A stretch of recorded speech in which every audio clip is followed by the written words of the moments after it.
What is up, you guys? This is Mini Superheroes Today. And in today's video, we'll be taking a look at LEGO Spider-Man Far From Home set 76103, Stark Jet and the Drone Attack. This set is for ages 8 and up, has 504 pieces, and retails for $69.99 in the United States. Now, obviously, the big part of this set is this jet build, and we've got 4 minifigures, but I like this set, guys, but I definitely have some issues with it. So, without further ado, let's take a look at those minifigures, then we'll take a look at the jet, and then I'll give you my final thoughts.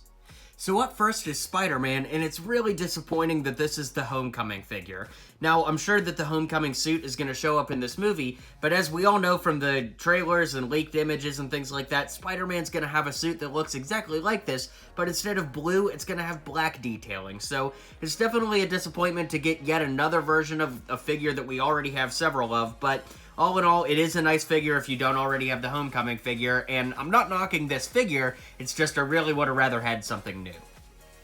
And speaking of figures that don't bring anything new to the table, here's our third Mysterio, which of course I'm really excited to see him in this movie, being that he's my favorite Marvel villain, but, well, Spider-Man villain at least. But it's a really nice figure, but it's exactly the same as the other two Far From Home sets, and if you haven't seen my reviews on those, here's the fishbowl. There's a little stud that goes on his head here. It's a silver head that has some reflectiveness to it, and then you put that on. The cape is one of the spongy capes, but it looks pretty good here, so I'm not going to rant about that. But the torso looks really good, and everything looks really great on this figure. He's got these power blasts, and when you push them against his body, it shoots them out like that across the room, and it doesn't come with any extras of those, so, you know, if you lose one, that's on you.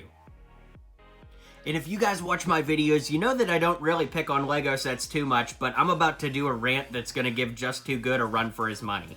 Oh my gosh, what an awful, awful figure this is. This is supposed to be Happy Hogan from the Iron Man movies. Like, what on earth? The only thing that looks like Happy Hogan is the fact that he's wearing a suit. This head looks nothing like Jon Favreau. I mean, he doesn't even have a goatee. What's up with this hair? This is absolutely, hands down, the worst LEGO Marvel figure that LEGO has ever put out. It's absolutely awful. It looks nothing like Jon Favreau. I would have rather this just been like some random S.H.I.E.L.D. agent or literally just been the pilot of the freaking ship. It just looks so bad. It's such a sorry excuse of a figure, and literally, the only good thing I have to say about it is this gun here. The gun is kind of violent for a LEGO gun, and that's kind of cool, but otherwise, man, what a terrible figure this is. Now, this is the other side, and I guess that head is cool, but seriously, this looks more like Bruce Banner than it does like Happy Hogan, and it is just such a sorry example of a minifigure, and, man, I'm gonna cut myself off, but, such a terrible minifigure. And last but certainly not least, we've got the saving grace of this set, and that is Nick Fury.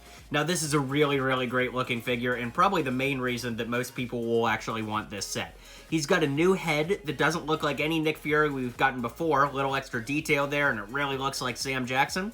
Then the torso here is really nice with the S.H.I.E.L.D. logo and the belt, and the way that the coat, I guess, travels down to the legs there. Sorry, getting tongue-tied. But it's a really, really nice looking figure. I feel like we've seen these legs in Star Wars sets before, but correct me if I'm wrong. I honestly don't know.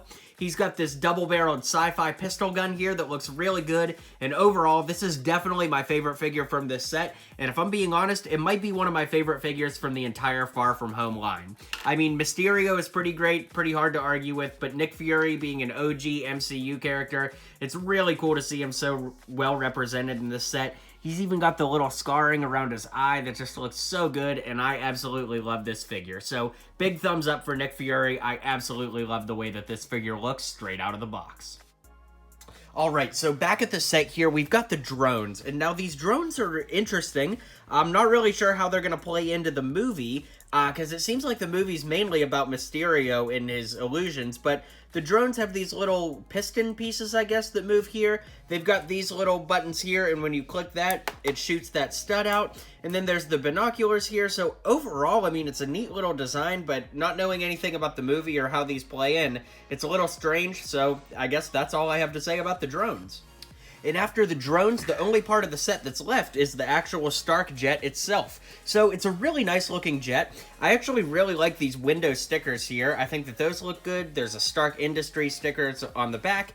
There's another one of these little pieces. When you click that, it shoots the stud out, but I don't want to lose the stud, and I already showed you how that worked. So there's these little, like, cannon things here. I guess that these are kind of like repulsors or something. But in any case, one of the really neat designs is that when you lift up this printed piece here, which, what a great cockpit that is, right? You can lift this all the way straight up and you can see straight inside. So you can see that there's places to put the minifigures inside, and I'm going to go ahead and put those in so you can see what that looks like.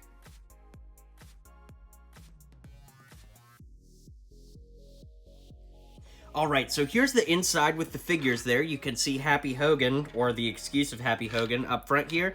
And there's some stickers on the inside, so like, you know, where the ship's going, and then just some elevation stickers there. And of course, Nick Fury is sitting behind him.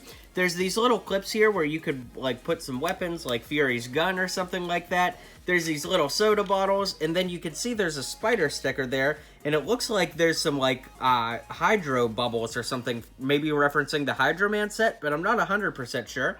But then, of course, you can see Spider-Man there holding a web, and what that feature does is there's a little trap door underneath the set, and I love all of these little stud pieces to kind of help it float, but you can see this trap door right here, and when you flip the ship back over and you press this button down, this button right here, it's supposed to drop Spider-Man out in his web like that. So it's an interesting feature. You know, it's definitely the main play feature of this jet. And, you know, the integrity of the ship is still pretty good, even with that piece that drops out. So hard to complain about that. And then when you lift up this back piece, there are these canisters in here. I'm not really sure what role these play. I'm sure we'll find out when we see the movie. But that piece lifts up back here. Then there's this jet turbine thing that shoots out the blue flame back here that's really nice. The wings move, but I think they're meant to stay in, like, one position like that. And you can see that it's a pretty big ship. It's actually a really nice design. I really like these wings that arc up on the side here. Lots of nice white flat paneling here. And overall, I actually really like the design of the ship. Again, to minifigure scale, here's Spider-Man standing in front of it, so it's a pretty massive ship, and you definitely get your money's worth as far as the size of the ship goes. But speaking of getting your money's worth, let's go ahead and zoom out and take a final look at this set so I can give you my overall thoughts, and we can wrap this up. Alright guys, well, that is the review on this set, and honestly, for 70 bucks, guys, I don't know. If you're a completionist and you've got to have all the Marvel sets or all the Spider-Man sets, then I think it's obvious you've got to have this. But for 70 bucks, you know, we've already got Mysterio in other sets. This is the same Spider-Man from Homecoming. And the new Nick Fury is really great, and he's definitely worth it. And I'm not even going to tell you again what I think about Happy Hogan. So it's a lot of white pieces. It's a nice-looking jet. But for 70 bucks... I just don't know, guys. Let me know in the comments below. If you guys really like this set, I'd love to hear about it in the comments. If you guys don't like it, I'd love to hear that too. And if you do plan on picking it up, be sure to visit the description below. I've put a link down there, and in that link, if you click that, I may make a little bit of money on the side as an affiliate seller, which of course will help me keep this channel going with the funding and everything. So in any case, let me know in the comments below what you think. And if you haven't clicked subscribe yet, be sure to do that now, because we've got more LEGO reviews and custom tutorials coming up, because we're in the end game now. So thank you guys so much for watching this review. Let me know what you think, and I'll see you guys on the next video. So until next time, build on. If you liked what you saw and you liked what you heard, feel free to click that subscribe button for more LEGO content coming in the near future. So, thanks for tuning in to today's video, and until next time, build on.